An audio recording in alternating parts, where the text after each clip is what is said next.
కొన్ని చోట్ల జరిగినటువంటి ఎన్నికల ప్రక్రియలో ప్రభుత్వం వ్యవహరించినటువంటి తీరుని దృష్టిలో పెట్టుకుని రేపు ఆంధ్రప్రదేశ్లో జిల్లా పరిషత్ ఎన్నికలు, జడ్పీటీసీ ఎన్నికలు, ఎంపీపీలు ఇలా రకరకాలుగా జరుగుతున్నటువంటి ఎన్నికలు సందర్భంలో, నామినేషన్లు వేసేటటువంటి సందర్భంలో, అలాగే ప్రచారం చేసుకునేటటువంటి సందర్భంలో, అలాగే ఎన్నికల పోలింగ్ సరళి సందర్భంలో ఇలాగ అనేక సందర్భాల్లో ప్రభుత్వము ఇంటర్ఫీర్ అయ్యి దౌర్జన్యంగా ఎవరు కూడా నామినేషన్ వేయకుండా చూసేటటువంటి ప్రయత్నం చేస్తుంది. పోలింగ్ ప్రశాంతంగా జరిగే విధంగా కూడా చూసేటటువంటి పరిస్థితి లేదు.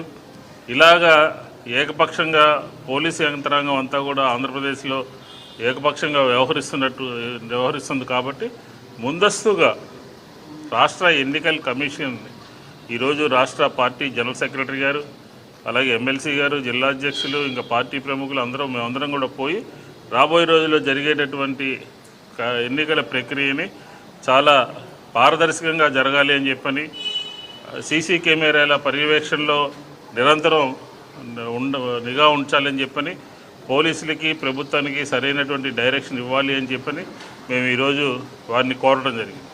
ఎందుకంటే మనం చూసాం తిరువూరు, విజయవాడకి మన జిల్లాలో జరిగినటువంటి తిరువూరు మున్సిపాలిటీ ఎన్నికలు మాకు అత్యధికమైనటువంటి మెజార్టీ ఉంటే ఆ మెజార్టీని తలకిందులు చేసి, బలవంతం చేసి, దౌర్జన్యం చేసి ఎన్నికల కమిషన్ పోలీసు బందోబస్తు ఇవ్వండి, గన్మెన్లు ఇవ్వండి అని చెప్పినప్పటికీ కూడా దాంట్లో కూడా రకరకాలైనటువంటి కార్యక్రమాలు చేసి భయపెట్టి తిరువూరు మున్సిపాలిటీని హస్తగతం చేసుకోవడం జరిగింది. అలాంటి సంఘటనలు రాబోయే రోజుల్లో జరగకూడదని చెప్పాను. ప్రజల యొక్క అభిప్రాయం ప్రకారం ప్రజాప్రతినిధులు ఎన్నిక కాబడాలి అని చెప్పని ఒక ఉద్దేశంతో మేము ఈరోజు ఎన్నికల కమిషన్ గారిని కలిసి ఈ నామినేషన్ వేసేటటువంటి సందర్భంలో కూడా కొన్ని సందర్భాల్లో ముందస్తుగానే బెదిరింపులు ధోరణులు ప్రారంభమైనాయి. అధికారాన్ని చేతిలో పెట్టుకుని నామినేషన్ ఎవరేస్తే వాళ్ళ సంగతి చూస్తాము అని చెప్పేటటువంటి పరిస్థితులు ఆంధ్రప్రదేశ్లో ఉన్నాయి. కాబట్టి స్వేచ్ఛగా స్వతంత్రంగా ఎన్నికలు జరగాలి. కాబట్టి దీనికి ముందస్తు చర్యలు తీసుకోవాలని పోలీసులకి, ప్రభుత్వానికి సరైనటువంటి డైరెక్షన్ ఇవ్వాలి అని చెప్పని మేము కోరాం. దీంతోపాటు నామినేషన్ల ప్రక్రియ దగ్గరే వాళ్ళకు ఉన్నటువంటి పవర్ అంతా కూడా ఎవరైతే నామినేషన్ వేయాలనుకుంటున్నారో వాళ్ళు బెదిరించడము, వాళ్ళకి అధికార పార్టీకి పోలీసులే తోడుగా ఏర్పడి వాళ్ళందరినీ కూడా పోలీస్ జీవుల్లో ఎక్కించుకునేటటువంటి పరిస్థితి చూసాం. కాబట్టి దాన్ని నివారించడం కోసం అభ్యర్థులు ఎక్కడున్నప్పటికీ కూడా ఆన్లైన్ సిస్టమ్ ద్వారా నామినేషన్ వేసేటటువంటి ప్రక్రియను కూడా ఆంధ్రప్రదేశ్లో తీసుకురావాల్సినటువంటి అవసరము, అగత్యము ఉన్నదనే ఉద్దేశాన్ని కూడా ఎన్నికల కమిషన్ దగ్గర వైఎస్ఆర్ కాంగ్రెస్ పార్టీ అభిప్రాయంగా మేమందరం కూడా చెప్పడం జరిగింది. వారు కూడా పరిశీలిస్తారని చెప్పారు. కాబట్టి ఖచ్చితంగా ప్రజల యొక్క మనసులో ఉన్నటువంటి అభిప్రాయం ప్రకారం ప్రజాప్రతినిధుల ఎన్నిక జరగాలి. కాబట్టి ఆ దిశగా ఎటువంటి దౌర్జన్యాలు, ఎటువంటి ఇబ్బందులు లేకుండా ఎన్నిక సజావుగా సాగాలి అని చెప్పిన ఉద్దేశంతో మేమందరం కూడా కోరడం జరిగింది.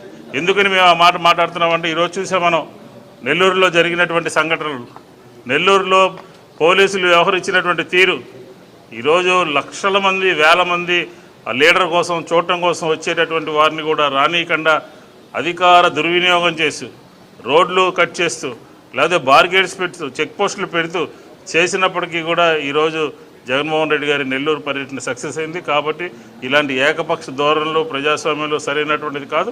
కాబట్టి ఈరోజు ఎన్నికల కమిషన్ గారిని కలిసి భవిష్యత్తులో ఎటువంటి ఇబ్బంది లేకుండా సజావుగా ఎన్నిక సాగాలి అని చెప్పిన ఉద్దేశంతో మేమందరం కూడా వైఎస్ఆర్ కాంగ్రెస్ పార్టీ అభిప్రాయాన్ని ఆవిడ ముందు పెట్టడం జరిగింది అని చెప్పి ఈ సందర్భంగా చెప్తా ఉన్నాం.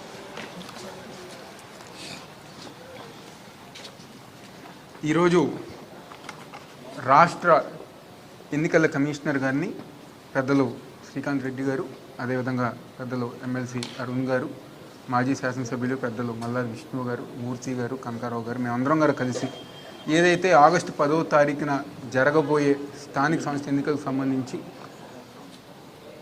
ఒక ఫెయిర్ ఎలక్షన్, గతంలో గారు ఇందాక పెద్దలు విష్ణు గారు చెప్పిన విధంగా ఎన్టీఆర్ జిల్లాలో సంబంధించి తిరువూరు ఎలక్షన్ ఎంత దౌర్జన్యాలతో, రౌడీజంతో తెలుగుదేశం కూటమి ప్రభుత్వం ఏ విధంగా అయితే మా కౌన్సిలర్ని కిడ్నాప్ చేసి భయపెట్టి ఏ విధంగా అయితే వాళ్ళు ఎన్నికల్లో గెలిచారో ఆ విధంగా కాకుండా ఈరోజు ఎన్నికల కమిషన్ వాళ్ళ ఒక ఆధ్వర్యంలో వాళ్ళ ఒక పర్యవేక్షణలో ఒక మంచి ఎలక్షన్ జరగాలని చెప్పని ఈరోజు ఆమెకి రిప్రజెంటేషన్ ఇష్టం జరిగింది. ఎందుకంటే ఈరోజు ఈ రాష్ట్రంలో ఒక రెడ్ బుక్ రాజ్యాంగం. ఉదాహరణకి ఈరోజు నెల్లూరులో మా నాయకుడు మాజీ ముఖ్యమంత్రి జగన్మోహన్ రెడ్డి గారు ఒక పర్యటన, పోలీసులు గారు తెలుగుదేశం పార్టీ కార్యకర్తల్లాగా ఎవరైతే జగన్మోహన్ రెడ్డి గారిని చూస్తానికి వచ్చారో, ఎవరైతే జగన్మోహన్ రెడ్డి గారికి స్వాగతం పలుకుతానికి వచ్చారో వాళ్ళ మీద లాఠీ చార్జ్. మాజీ మంత్రిగా 6 సార్లు శాసనసభ్యుడిగా పనిచేసిన నల్లపల్లి ప్రసన్న కుమార్ రెడ్డి గారి ఇంటికి వస్తే ఆయన ఇంటి ముందు ఎవరైతే నాయకులు ఉన్నారో, కార్యకర్తలు ఉన్నారో వాళ్ళ మీద లాఠీ చార్జ్, ఆయన మీద లాఠీ చార్జ్ చేసి ఆయన గాయపరచడం జరిగింది. ఒక మాజీ మంత్రి జైల్లో ఉంటే వాళ్ళ కూతురు చూస్తానికి వెళ్తే వాళ్ళ కూతురు మీద దౌర్జన్యం చేశారు. ఎమ్మెల్సీల మీద కానివ్వండి, నాయకుల మీద కానివ్వండి, ఎక్కడ పడితే అక్కడ లాగి లాఠీ చార్జీలు చేసి కొట్టి బయటపడుతుందో అని చెప్పి ఇప్పుడే తెలుగుదేశం పార్టీ వాళ్ళు కుట్రలో కున్నాగాలు పండుతూ ఈ ఎలక్షన్ జరగనివ్వకుండా, ఎవరో నామినేషన్ వేయనివ్వకుండా వాళ్ళు మాట్లాడే మాటలతో కాకుండా వాళ్ళు ఏ విధంగా హెచ్చరిస్తున్నాం అనేది మొన్నే కడపలో పులివెందుల్లో బీటెక్ రవి అనే ఒక ఆయన ఏ విధంగా హెచ్చరించాడనేది మనం అందరం చూస్తున్నాం. అలా కాకుండా ఈ ఎలక్షను కేవలం ప్రభుత్వం మీద, పోలీసుల మీద వదిలేస్తే ఈ ఎలక్షన్ సజావుగా నడవదు. దీనికి ఎలక్షన్ కమిషన్ పర్యవేక్షణ కావాలి, ఎలక్షన్ కమిషన్ ఓన్గా చేసుకోవాలనే ఉద్దేశంతో ఈరోజు రిప్రజెంటేషన్ ఇవ్వడం జరిగింది. ఈరోజు ఈ ప్రభుత్వం ఎలా ఉందంటే ప్రతిపక్షాలు అనేది ఉండకూడదు, ప్రతిపక్ష పాత్ర ఉండకూడదు, ప్రతిపక్ష గొంతు అనేది ఉండకూడదు, అసలు మేము ఏమి చేసినా సరే ఎవరు మాట్లాడకూడదు అనేది విధంగా ఈ ప్రభుత్వం ఉంది. అంటే ఇది ప్రజాస్వామ్య ప్రభుత్వమా? ఈ ప్రజాస్వామ్య ప్రభుత్వంలో ఎవరన్నా సరే ప్రతిపక్షానికి ఒక గొంతునిస్తాడు, ఒక వాయిస్ని ఇస్తారు, ఒక స్పేస్ని ఇస్తారు. కానీ ప్రజాస్వామ్యంలో ఉండి ప్రతిపక్షాల పాత్ర ఉండకూడదు, మేము చెప్పిందే జరగాలి, మేము చేసిందే చెయ్యాలి, మేము చెబుతుందే చూపించాలనే విధంగా వీళ్ళు చెప్తున్నారంటే వీళ్ళు ఎటువంటి డిక్టేటర్షిప్ అనేది వీళ్ళు అవలంబిస్తున్నారని మనందరం చూస్తున్నాం. ఏది ఏమైనా సరే జరగబోయే రేపు పొద్దున్న 10వ తారీఖు జరగబోయే ఎన్నికలు ప్రజాస్వామ్యబద్ధంగా, శాంతిబద్ధంగా, ఫ్రీ అండ్ ఫెయిర్ ఎలక్షన్లో జరగాలి. ప్రతిదీ కూడా సీసీ కెమెరా తోటి, వెబ్ ఫుటేజ్ తోటి ఉండాలి.